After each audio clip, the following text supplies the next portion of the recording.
السلام علیکم، میرا نام طارق جاوید ہے اور میں پریزیڈنٹ ہوں پنجاب پولٹری ایسوسی ایشن کا۔ ایک سلسلہ ہم نے شروع کیا ہے کہ چکن کے بارے میں لوگوں کو جو حقیقت ہے اسے روشناس کرایا جائے، اور جو چکن کے بارے میں بے بنیاد اور غلط قسم کی افواہیں ہیں ان کا تاثر ختم کیا جائے۔ اور اسی سلسلے میں آج ہم نے اپنے گیسٹ کو بلایا ہے، ان سے اچھی اچھی باتیں کریں گے، ان سے چکن کے متعلق پوچھیں گے، ان کی رائے لیں گے اور لوگوں تک پہنچائیں گے۔ السلام علیکم جی، میں ہوں طارق جاوید اور آج ہمارے ساتھ ہیں ڈاکٹر صالح محمود، جن کا پولٹری سے ایک پرانا تعلق ہے، واسطہ ہے۔ تو آج ہم جانتے ہیں ڈاکٹر صالح صاحب کے متعلق اور پولٹری کے متعلق۔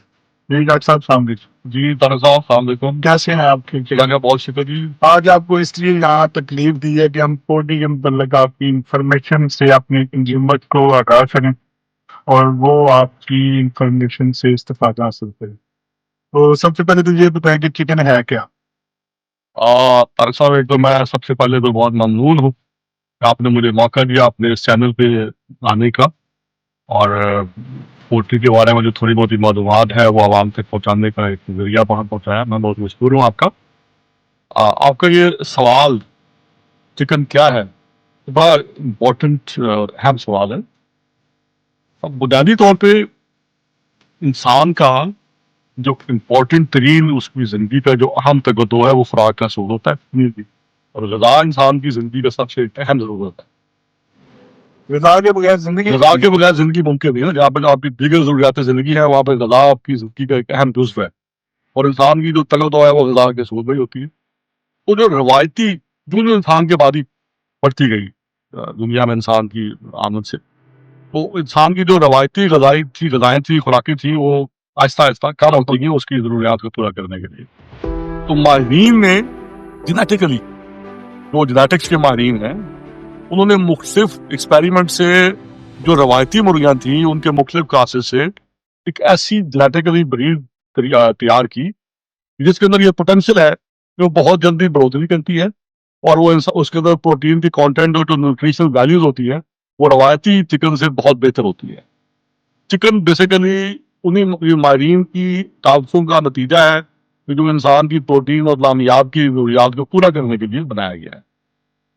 چکن تو چکن ہے، اس میں جینیٹک چینجز وغیرہ چینجز کر کے افزائش کو بہتر کر دیا گیا۔ بنیادی طور پہ تو یہ بیسیکلی یہ جو روایتی ہمارے جو چکن تھی نا ان کی مختلف بریڈ سے چکن کی تھی، ان کے ملاپ سے کراسز سے ان کی جینز کے اندر سے جو ریکوائرڈ صلاحیتیں تھی ان کو بروئے کام لا کے وہ ایک ایسی جو نئی نسل تیار کی گئی، بریڈ تیار کی گئی مرغیوں کی، چکن کی، جس کو برائلر کہتے ہیں، اور جو ہمارے جس کے اندر پوٹینشیل ہے کہ جلدی گرو کرنا ہے۔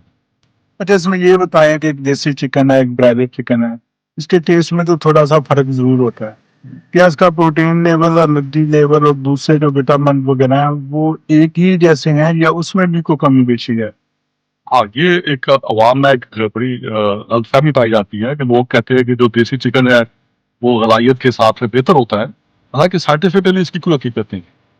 سائنٹیفکلی یہ پروون فیکٹس ہے، ریکٹلی پروون فیکٹس ہے کہ جو برائلر چکن ہے اس کی جو پروٹین کانٹینٹ ہوتے ہیں، امائنو ایسڈ اس کے اندر موجود ہوتے ہیں، اور جو اس کے اندر نیوٹریشنل ویلیوز ہوتی ہیں وہ دیسی چکن سے بہت بہتر ہوتی ہے، کیونکہ وہ جو غذا کھا کے بڑا ہوتا ہے نا وہ اپنی لائف سائیکل میں تکمیل تک پہنچتا ہے، وہ غذائی اس کی جو فیڈ ہے وہ جو عام روایتی جو دیسی چکن ہے اس سے بہت بہتر ہوتی ہے، سائنٹیفکلی پرووڈ ہوتی ہے۔ تو میرے ذاتی خیال کے مطابق انٹرنیشنلی یہ تو پروون فیکٹ ہے کہ جو برائلر چکن ہے اس کی جو غذائیت ہے اس کے اندر وہ دوسری چکن سے بہت بہتر ہے۔ ٹیسٹ وائز آپ کہہ سکتے ہیں کیونکہ ٹیسٹ ظاہر ہے اس کا تھوڑا ڈفرینٹ ہوتا ہے۔ اچھا، ایک ڈاکٹر صاحب نے ہمیں بتایا عموماً جو عوام ہے وہ ایک ڈاکٹر کی زبان سے نکلے الفاظ کو مستند سمجھتی ہے ایک عام آدمی کی نسبت۔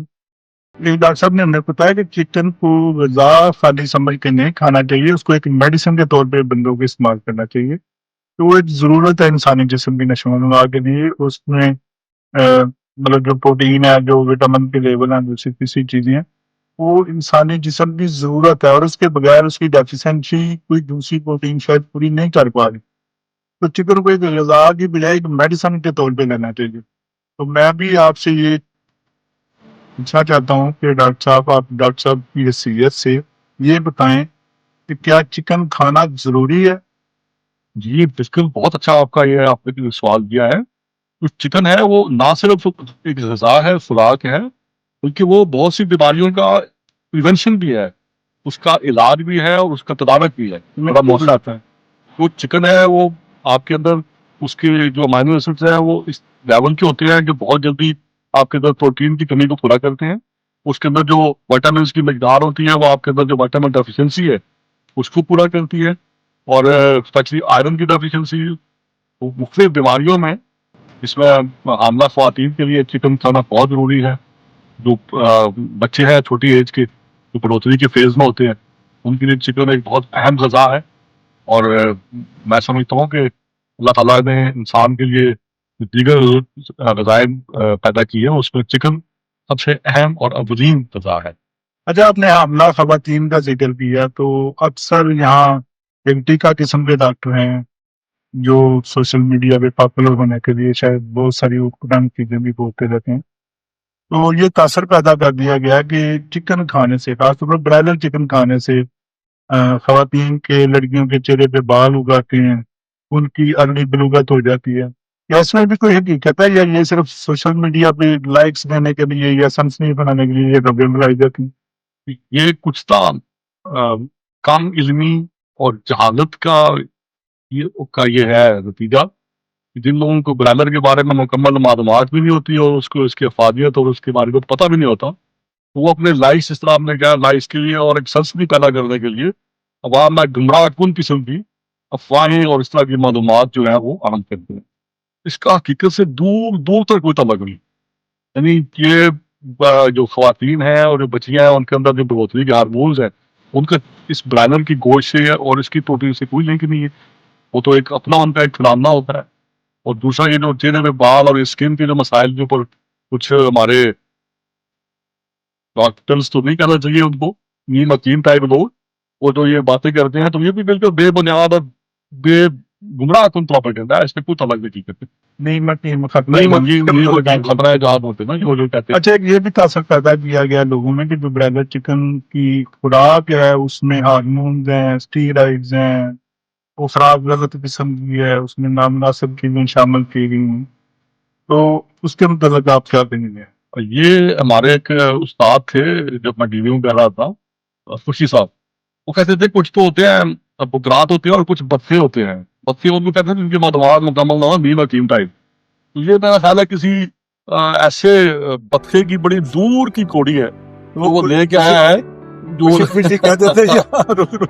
وہ خوشی سے کہتے تھے، بتاتے تھے کہ یہ جو بطخے ہوتے ہیں نا جن کے کمال علم نہیں ہوتا، نیم حکیم ٹائپ لوگ ہوتے ہیں، وہ میرا خیال ہے وہ کہیں سے نہ وہ جس طرح وہ ہوتے ہیں باڈی بلڈرز، وہ اپنی باڈی جسم کے مسل کو بڑھانے کے لیے اسٹیرائڈ کا استعمال کرتے ہیں، تو وہاں سے یہ کوڑی کو لے کے آیا دور کی. یہ پولٹری کی چونکہ جلدی گروتھ ہو جاتی ہے برائلر کی، تو اس کے پیچھے بھی خوراک بھی شاید کہ اسٹیرائڈ کے ہارمون کا مدخل ہے.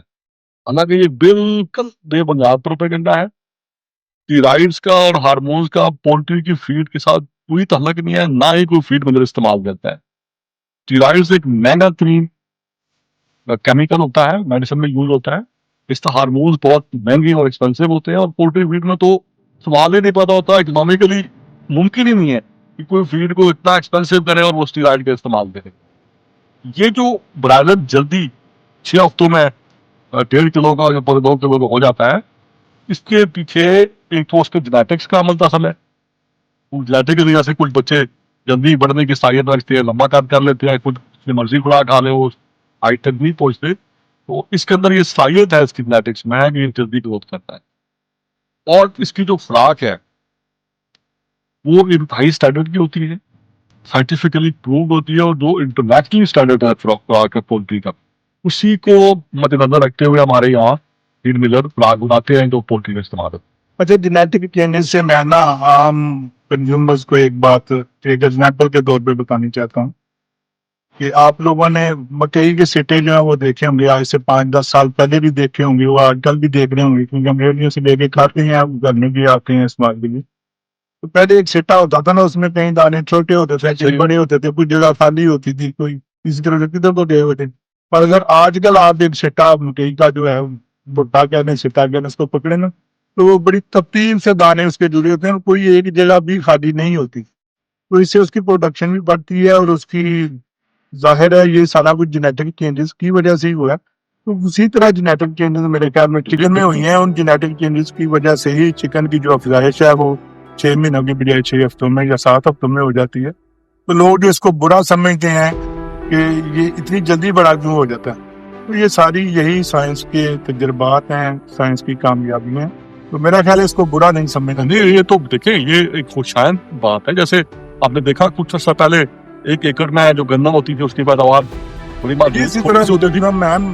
اب جو ہے کپاس ہے پہلے ہم کپاس کے ایک پودے پہ 6 یا 7 یا 10 وہ پھٹیاں بن جاتی کپاس کی.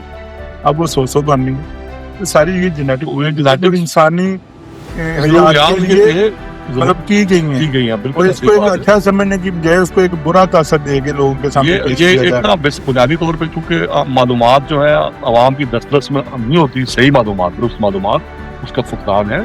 اور جو لوگ سوشل میڈیا پہ آ کے افواہیں اور اس طرح کی بے بنیاد طور پہ ذکر کرتے ہیں, میرا خیال ہے کہ وہ عوام کی کوئی غلط معلومات ہے کہ ان کو ایک غلط طرف لے کے جا رہے ہوتے ہیں. ایسا کوئی ہے ہی نہیں.